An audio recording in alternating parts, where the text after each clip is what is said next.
Kenneth Regan was a career criminal who was looking for his next get-rich-quick scheme.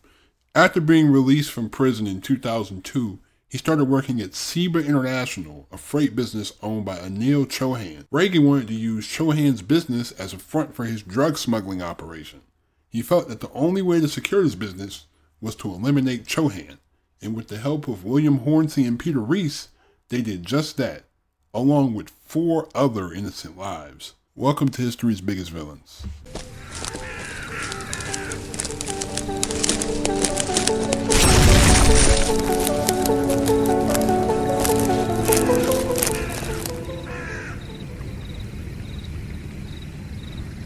Kenneth Avery was born in 1953 in Wilton, Wiltshire. As an adult, he imagined himself as a wealthy playboy and international criminal mastermind. Avery bought an insurance business, Ceres International, based in London's fashionable Regent Street. He used the premises as a front through which he laundered several million pounds of drug money between 1996 and 1998. In 1997, as the money rolled in from his drug smuggling enterprises, he drove around in a Mercedes and showered women with expensive gifts, including a Cartier watch. They even called him Captain Cash. The following year, he was caught with 30 kilos of heroin and over $100,000 in cash. When armed police pounced during a heroin smuggling deal in North London, Avery tried to speed away in his car, running into a policeman and injuring her. He was charged with heroin smuggling and assaulting the officer. Facing a 20-year prison sentence, he confessed and turned informant. In 2000, he was charged for his role in an illegal passport racket, giving up fellow criminal William Horncy. They had supplied more than 1,000 fake passports over a decade to drug traffickers and other criminal associates. But due to his informant status, Avery only served 4 years in jail. After he became an informant, he changed his last name to Regan, which was his mother's maiden name. Richard Horwell, who was the prosecutor in this case, later said he once enjoyed the high life as a drug dealer who reveled in the name of Captain Cash and, true to his name, kept large sums of money in the boot of his Mercedes. He was released in the summer of 2002, but after he got out of jail, he no longer had the cash to support his luxury lifestyle. He was reduced to living with his father in a bungalow in Wiltshire and driving around in a second-hand Peugeot 206. He was desperate to make his money back. Although Regan had ratted on Hornsey, William still remained loyal to him. They also recruited local petty criminal Peter Reese to Regan's new plan. Amarjit or Nancy Chohan owned a successful freight business called Seba International. The employees described the work environment as that of a family, where Amarjit would often treat his employees with pizza and drinks when the work got too hectic. They also described him as a family man. Amarjit took the positive energy that he got from his home into his work. He lived in a house with his wife Nancy and their 2 sons, 2-month-old Ravinder and 18-month-old Davinder. Regan saw this as his next big money opportunity. He came asking Amarjit for a job, even confessing that he was an ex-con. Anil sympathized with him because he had spent time in jail himself due to tax evasion, and he gave Kenneth a job. Ken worked with him as a driver, and he was generally considered a decent employee for the company. Anil wanted to sell his business in 2002 to spend more time with his family, and Kenneth was interested in buying or just stealing the business outright. He set up Reese as a Dutch buyer who was interested in purchasing the company. Reese was to meet Anil at Stonehenge to discuss the sale. Once Anil arrived, Regan and Hornsey kidnapped and held him hostage for 3 days, subjecting him to extreme torture in order for him to sign over his company to them. Then they murdered him and threw his body in the water near Bournemouth Pier. One day, Nancy called her husband's company Seba Freight to talk with him. They informed her that her husband was on a business trip to the Netherlands. Nancy was confused since her husband hadn't made any mention of a trip to the Netherlands. She checked her phone to find a voicemail from her husband on her phone. The thing that immediately ticked her off was that the voicemail was in English, as her husband had made a rule to leave messages in her native Punjabi. Furthermore, it was not possible that Amarjit had gone to Holland because he wasn't yet a resident of the UK, and he had recently applied for a residency permit. He didn't even have a passport. The next day, the entire Chohan family disappeared as if they had all vanished from the face of the earth. The worried employees tried to contact their boss. They got no answer, so they informed the police. The preliminary investigation didn't reveal much cause for alarm, so the case was dropped. One of Anil's business acquaintances arrived at his business with a power of attorney signed by Anil himself. It stated that he was leaving the UK with his family, bestowing the company to someone else. It was suspicious because Anil never mentioned the thought of leaving to anyone. He loved his business. The police still refused to take the case seriously because of Anil's criminal history. His staff initially suspected he had fled with his family because he was in some sort of a financial mess. But it wasn't until February of 2003 when Ankar Verma, Nancy's brother, flew all the way to England from New Zealand with concerns about his sister. Mr. Verma had received a frantic phone call from Nancy on February 14th. She was worried because SEBA staff had told her that Amarjit had flew to Holland, but she knew his passport was at the Home Office,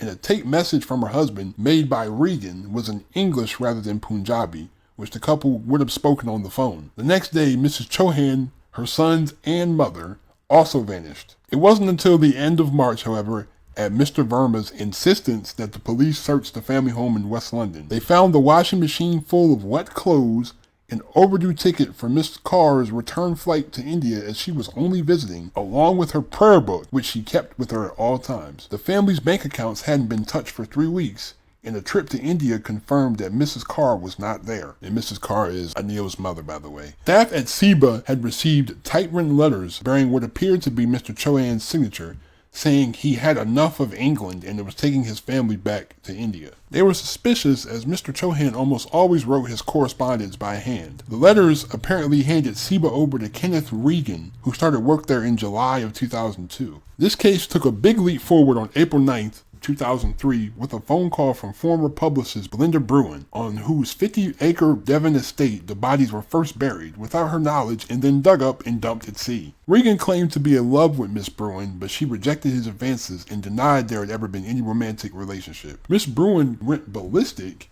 when she returned to a remote farm in Studley, Devon, earlier than planned on February 20th, 2003, and found Regan, Horncy, and Reese digging a trench, claiming that it was going to be a drainage ditch for her horses. Regan's house, a cottage in Forge Close, Wiltshire, was found to be spotless. It had been swiftly redecorated, and a forensic investigation failed to find a single incriminating speck of dust. On a garden wall, however, one drop of blood was conclusively proven to have come from Davinder. It was 4 feet above ground level, and it was described as a downward drop by a forensic scientist, suggesting that the toddler was carried at the time. Traces of Anil Chohan's blood were found on the speedboat used by the 3 men to dump the bodies. Regan and Hornsey fled the country, while Reese hid near the Forest of Dean. All were eventually captured. During the trial, Regan accused the police of planting a letter to him in Chohan's sock. The prosecution argued that Chohan had concealed it because he wanted to leave a clue before he died. The murder trial, which cost more than £10 million, is thought to be the longest in the history of the Met Police and of the Old Bailey. Kenneth Regan and William Hornsey were convicted of 5 counts of murder. Peter Reese was found guilty of murdering Anil Chohan, but cleared of the other 4 murders. But he was also given a life sentence. The judge told Regan and Hornsey that they should never be released, and Reese will have to serve at least 23 years of his sentence. The bodies of Mr. and Mrs. Chohan and Mrs. Kaur were recovered from the sea in April, July, and November 2003, respectively. Post-mortem reports revealed that Mr. Chohan had been drugged and possibly strangled, and his wife's skull smashed with a hammer. Mrs. Kaur's body was too badly decomposed to provide any conclusive information. The bodies of Ravinder and Davinder have never been found. There was also some evidence linking Regan and Hornsey to the 1992 unsolved murder of Michael Schmalmick. In June 2016, an appeal was made on the BBC's Crime Watch Roadshow after a letter was received by Mr. Schmallich's wife, Yvonne. The letter was from someone named Helen who claimed she had run off with the grandfather of 2, which police regard as similar to a letter to business partners and the family of Mr. Chohan that suggested the family had fled back to India. The letter read, "Yvonne, you don't know me. I wrote to you recently, but I inadvertently wrongly addressed the envelope. The situation is this. Michael and I are in Europe enjoying ourselves. He has told me a great deal about you over the last 12 months of our relationship. My previous letter will explain in more detail. You will find your car in Paris if you want it. Michael will not be returning to you, as he loves me more than he ever did you. In my previous letter, I have enclosed a check from Michael for £500. The last person to see Mr. Schmallick alive, by his own admission, was Kenneth Regan, police said. So, pretty fishy. But, Kenneth Regan and William Hornsey. I feel like Regan was really just the ringleader in all this, and Hornsey and especially Reese, were all just naive participants. Like, I don't know what he thought. Like, he really thought he was going to get away with this. Like, but they almost did, because the police didn't investigate this. They literally thought that the family just up and left until the brother had to come all the way from New Zealand just to beg the police to investigate, because they would have been free and would have left the country. Nothing would have happened, because you see how the police didn't even want to investigate. They tried to brush it off. But 5 people unnecessarily had to die because of greed and just jealousy. But that's the story, man. Hopefully one day they find the bodies of those 2 young boys so the family can actually rest them in peace, you know. But thank you so much for watching. Thanks for listening. I appreciate all the support. But leave a like if you enjoyed, that subscribe button if you're new to the channel. Also turn on my post notifications. Be safe. Have a great day. Stay on the grind. I'm out. Peace.